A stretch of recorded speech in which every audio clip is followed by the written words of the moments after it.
Oh, you're here!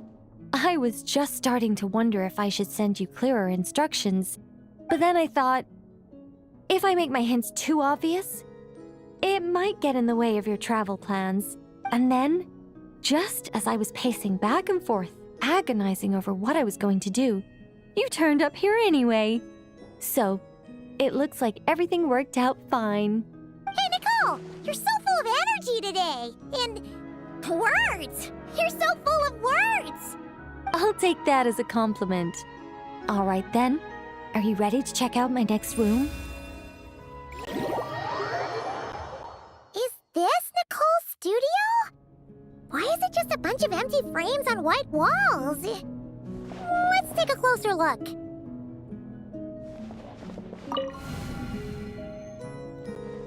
What the? Paimon almost had a heart attack being sucked in by a painting like that. Wait a sec. This place looks familiar. Oh, it's the table where the mages hold their tea parties. It all started the first time Alice invited me for tea. On that day, I didn't attend in person, mostly because back then, I still hadn't decided whether I really wanted to join the Hexen Circle or not. Alice was the only one there who knew my true identity. She warned me not to say a word or let anyone else discover who I was. I was only supposed to observe. And then what happened? Well, then I concluded that she was punishing me for my hesitation to join. Everyone was talking about such interesting things. How could I not chime in?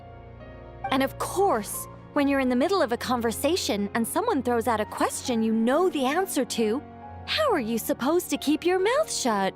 Which brings us to the bet between Barbeloth and Alice, Rhindaughter's forbidden creations, Ivanovna's political machinations. It was like a series of exquisitely acted plays, distilled within the confines of a teacup. Their words alone were enough to ignite my instinct to lay the truth bare before them. So, you piped up inside their heads? Of course not. Even though I felt like my head was going to explode, I still made sure to hold it all in. I'm a responsible angel, after all, and I'm well aware of the difference between what I want to say and what I'm allowed to say. So, I had a private little word with Alice inside her head, just me and her, and I agreed to join the Hexen Circle, right there and then. She was quite happy about my decision, but as for the talking inside her head, well, she claims that over the next few days, she had such a headache that she had to visit a doctor in Liyue to get some relief. But she can hardly blame me for that.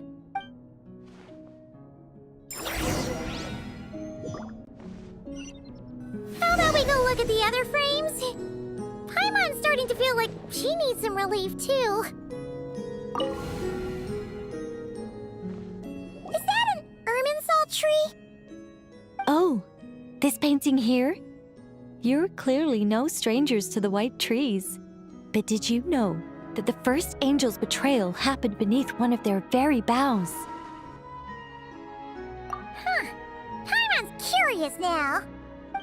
Well then, I guess it's finally time for me to tell you a tale of romance and horror.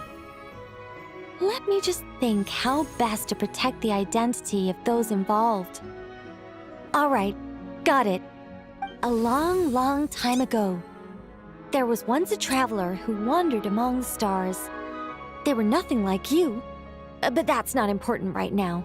One day, he traveled to a silver tree to visit the princess of the morning star. Before long, he started asking her about her kingdom's most forbidden secrets. His words puzzled the princess. How could he possibly know of all these things forbidden by the gods? The young man revealed his origins and showed the princess things she had never seen before. A free will and love, both noble and spiritual. His words awakened her sense of self, hitherto shackled by the gods. Her heart soared, carrying her beyond limits she had never crossed before. The princess of the morning star confided the kingdom's secrets to the youth, and between them, love grew and blossomed, along with a determination to defy the gods. This is just a cookie-cutter love story. You said to be horror. Don't worry, Paimon. The horror's about to begin. They yearn to help the people live lives of unfettered freedom, but the gods could not forgive their betrayal. They sent down thunder and fury, destroying the lovers' home. And when the Great War subsided, the power and the wisdom of the princess were lost, never to return. Even her closest friends were cursed. Yeah. That ending was pretty scary after all, but didn't you say you were going to tell us about the first angel? And you're not saying this story's actually true, are you? It sure is. And that's the scariest part.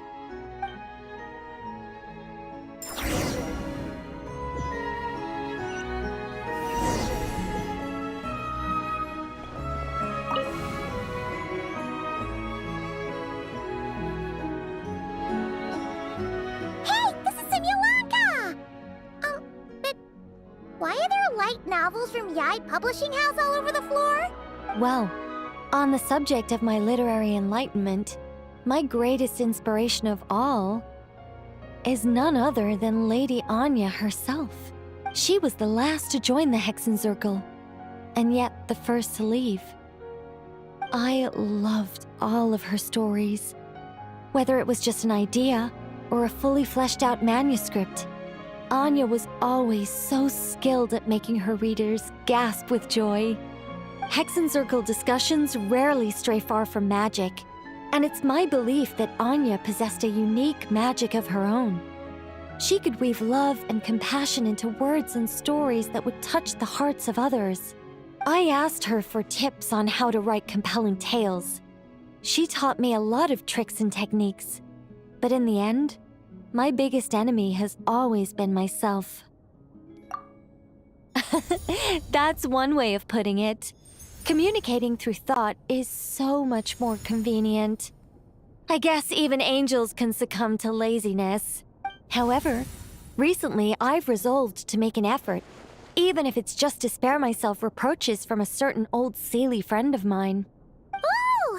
Does that mean we're finally gonna get to read something you've written? Who said anything about writing? I'm talking about buying popular works from the last few centuries to flip through in my spare time.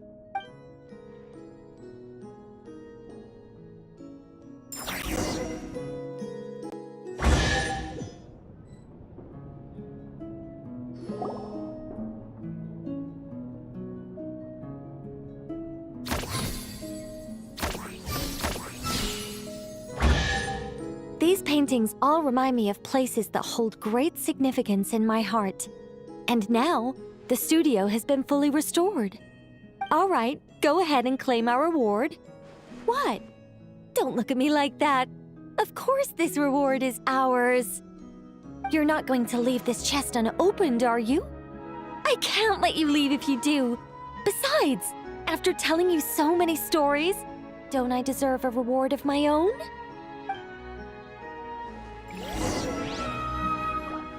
A happy story all wrapped up. See you next time. Come to think of it, this Mage's Lodge holds a special significance for me, too. A painting within a house within a painting, worlds within worlds. Fascinating, isn't it?